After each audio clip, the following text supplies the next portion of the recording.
Hello friends, welcome to a new watercolor tutorial. I am Vanidas. In this tutorial, we will be learning how to make this simple board scene. I will explain the entire process in the video. If you haven't subscribed to my channel, please do subscribe and press the bell notification. Now let's go to the video.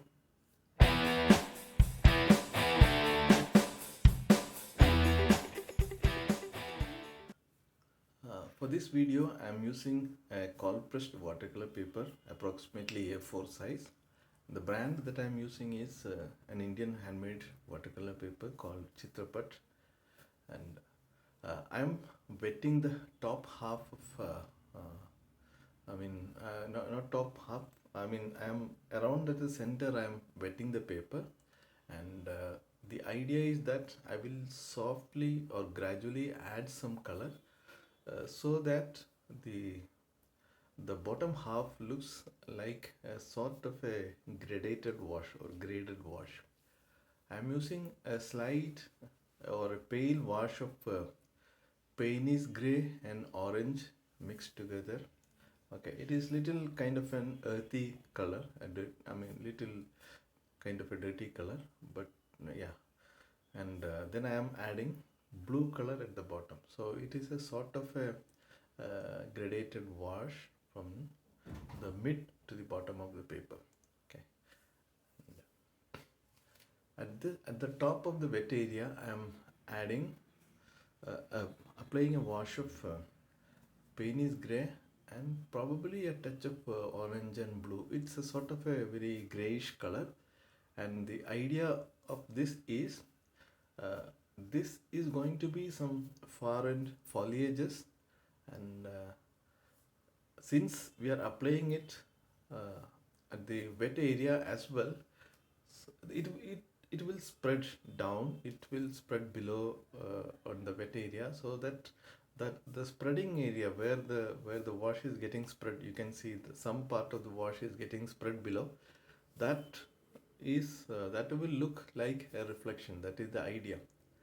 So I'm just making some adjustment on the spread so that it looks like shape wise it looks like a reflection. So wherever the spread is little bit more deeper, it is coming down.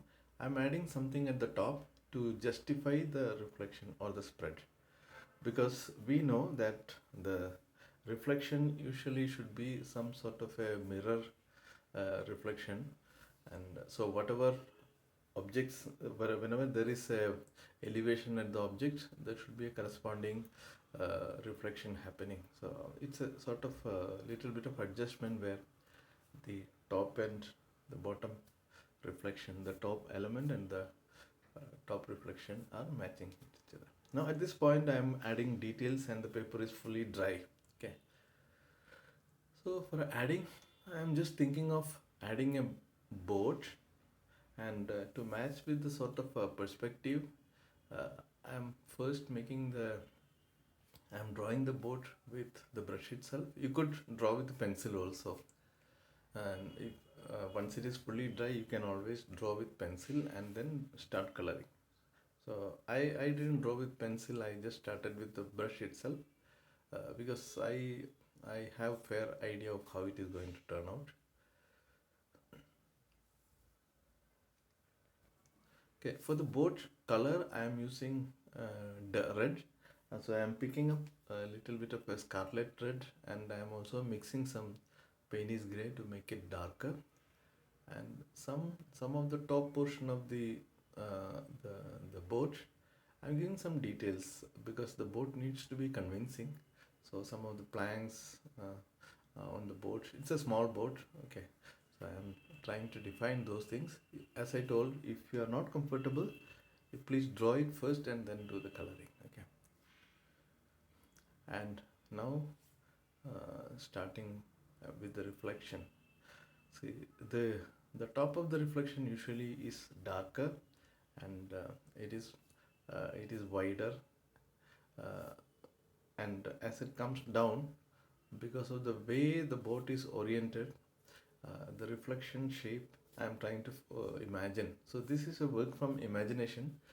So have to have some idea of how the reflection works, how what are the properties of the reflection. Those things you should have some idea, otherwise the reflection may not be convincing. So once we have the boat, now we have the reflection. I thought let me add some figures, couple of figures. Here again, all these figures, my figures, are just suggestive and it should represent some sort of action, but it is not very accurate. Try to be suggestive when it comes to the figures and practice it in isolation. You do practice drawing figures on loose sheets, figures performing different actions, and then once you are comfortable, you apply the figures, add the figures onto your watercolors. And they are not that difficult, but it is not that easy either. So you have to do quite a bit of practice on these figures, right? So there are two figures now, and something on the board. I think I will add another figure here. So a third figure, and maybe he's slightly he's rowing the boat and he has a pole or something. Okay, so let us make that suggestion. So I'm adding this as additional element to add some more reflection and to make it more convincing, right? Okay, I know I'm not very happy, but these are sufficiently convincing, I think. If you're finding value in the video and if you're finding this informative and if you feel that there is something to learn from this, please do subscribe to my channel and press the bell notification icon. You will get notified for all my future videos, and I'm planning to release videos once a week. That is my current target. So if you have any suggestion or suggestion in terms of how the video can be improved or some additional subjects to be included, or if you have any questions, please do put them into the comment box below. Your likes, shares and comments will help me reaching this video to a larger audience, and that will be an inspiration for me to produce more and more videos. Okay, it takes a lot of effort to record this and edit it and do the narration. So please do support by giving your comments, shares and likes. Okay. So I think at this point this is reasonably convincing now in terms of the shape. I think this I'm not very 100% happy with the figures, but it is convincing. Okay, as long as the figure is convincing and it is suggesting enough, you can be happy. And as I told Don, this is not going to be very accurate watercolors. These are very suggestive. Okay. So I'm trying to think of the mirror reflection for the pole, and yeah, and the reflections are broken as it goes farther away.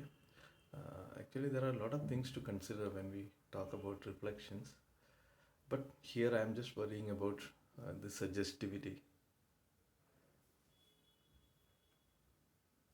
I'm using a small brush here, synthetic round brush.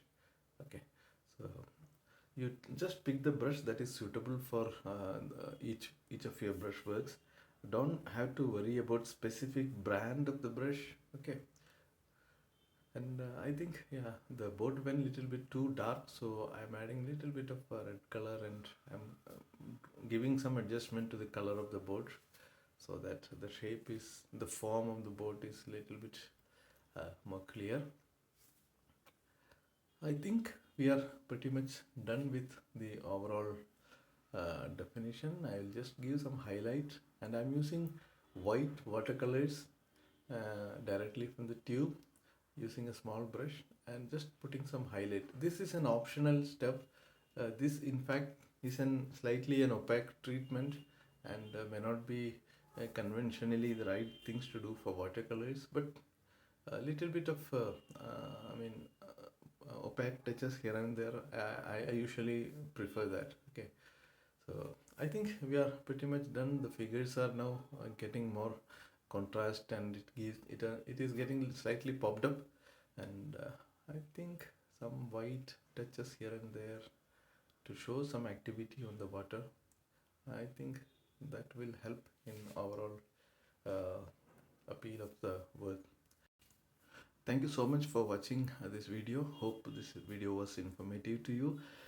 Please let me know your thoughts, views, and any other inputs or questions. I will be happy to answer as early as possible. So thanks again once more, and we'll see you in the next video. Bye bye.